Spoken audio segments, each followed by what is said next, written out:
Hi, Alice here, and I'm with Bonnie Ross.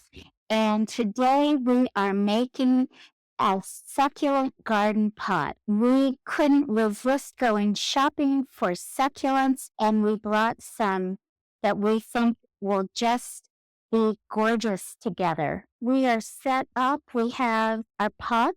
We did a gardening hack for containers, and Bonnie drilled the holes. These are succulents that we went shopping for. We are going to use the You're asking. eschevera. This one is called violet, in the same family called red sky, but different leaf structure, different colors. And we thought it might be interesting to have variety in the pot. And then the other one is also an eschevera. These plastic tablecloths that you can buy in the dollar store or wherever, they're a lifesaver. And the back of it is, The flannel lined. and this will be a nice place to do potting. So let's get our soil and get started. The ingredients contain some perlite and or cinders and bark and some forest products, some moss and earthworm castings. The perlite and the humus will really help with the drainage because regular potting soil doesn't have the sand and the contents that are needed to keep the soil similar to what it would be like in their native area because they grow in pretty dry, arid, low nutrient, and the drainage is critical for these plants. If potting soil retains too much water, it won't take very long for the roots to rot. And once your plant gets root rot, bye-bye, it's dead. So let's do our first pot. Are we putting these three plants in there? We are going to try it in this pot, but we can raise the soil up a little bit. We'll put a little vase in the bottom.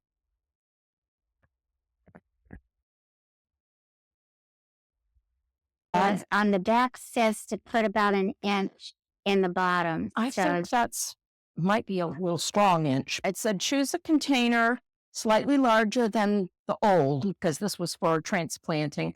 Now we're going to try to pop this right out of and it hasn't worked. It's at its maximum in that pot. So I'm just going to break the root system up a little bit.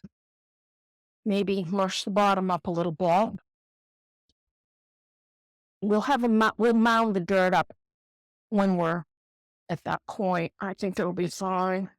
Let's use the Dix Pink next.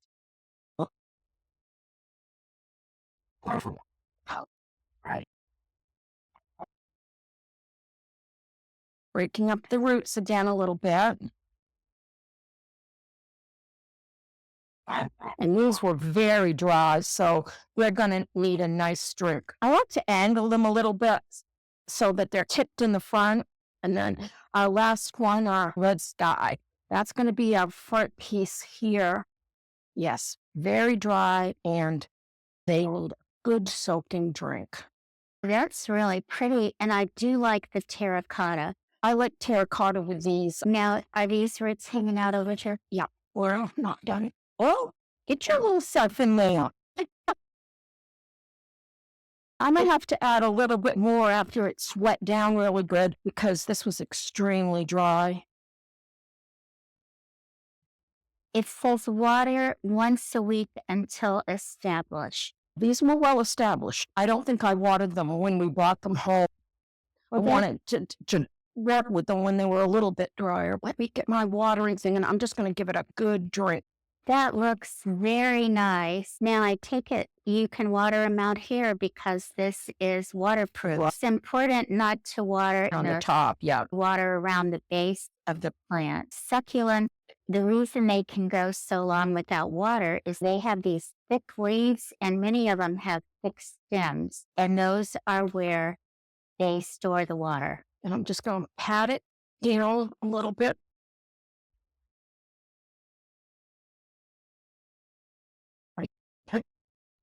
We'll have to clean the pot up a little bit.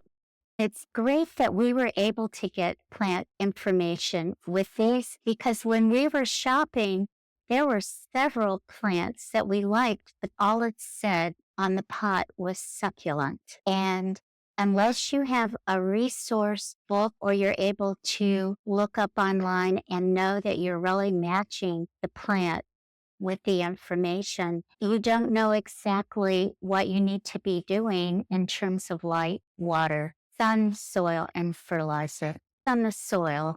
So succulent mix for us was the way to go. You can make your own succulent mix, but we decided we would use a potted one because we weren't going to use that much of the soil. And then if we bought a whole bag of potting soil and a whole bag of play sand, we would have a lot of soil hanging around. Plus, the bags are heavy. And when you're a senior gardener or anytime you're a gardener, you've got to be careful about lifting, not hurting your back.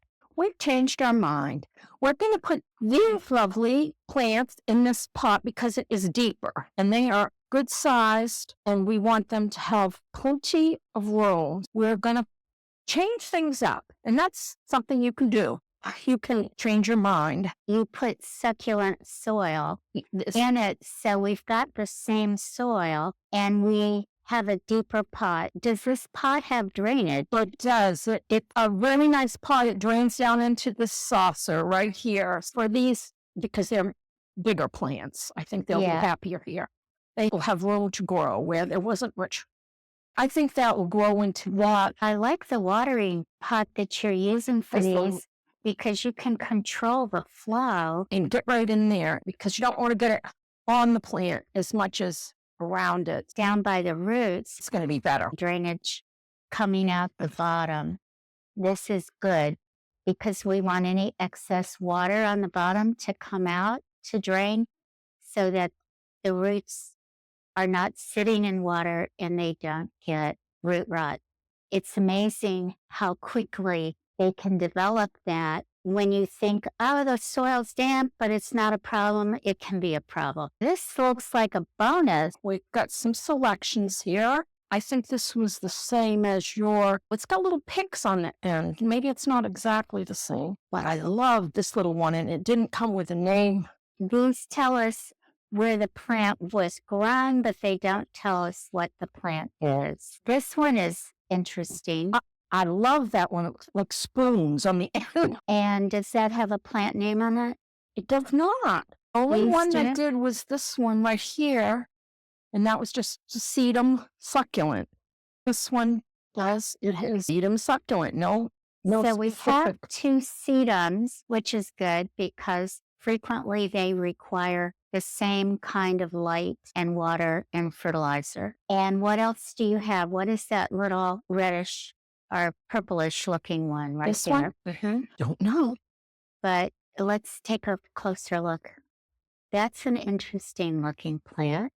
So what are you thinking in terms of the arrangement? I'm thinking this one in the middle because it's the higher one.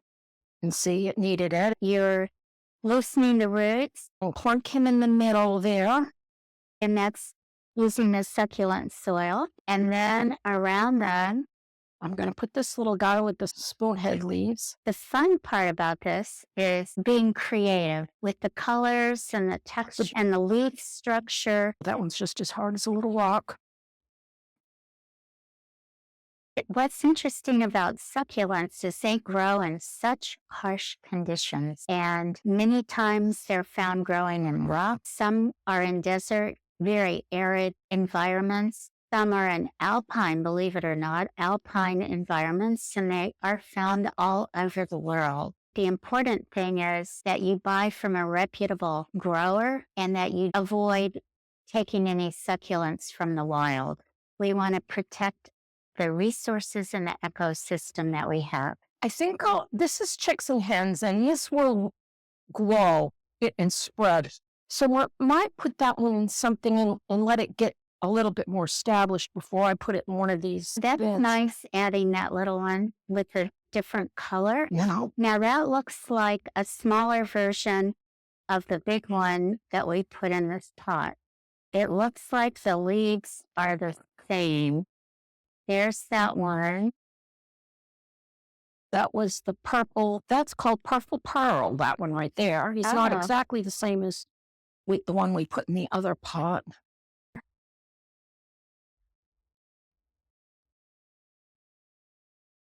I'm glad we switched to pots. I'm a sucker for these little accent pieces.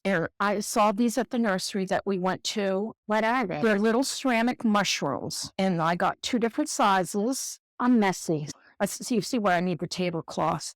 Fine when you're gardening to be messy because you can wash things off and clean up, and you want to play in the dirt. that's right. You want to play in the dirt. There's such a sense of satisfaction when you've completed a project. Bunny, what final tips or suggestions do you have for us about doing these lovely succulent dish gardens that you just put together? I'm a great one for whimsy. I would stick a bunch of these little picks in because I like them to be crazy. And that's what I would do for my final touch. Very nice.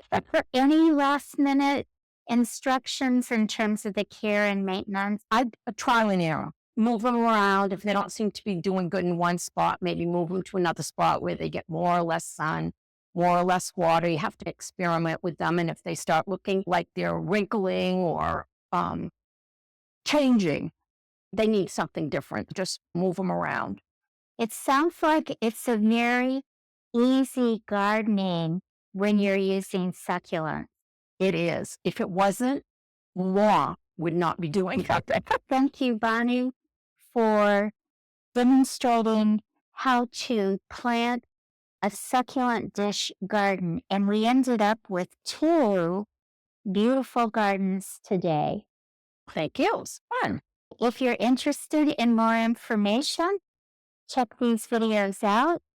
Please comment below if you have any information to share, and subscribe. Garden Yay! See you again soon.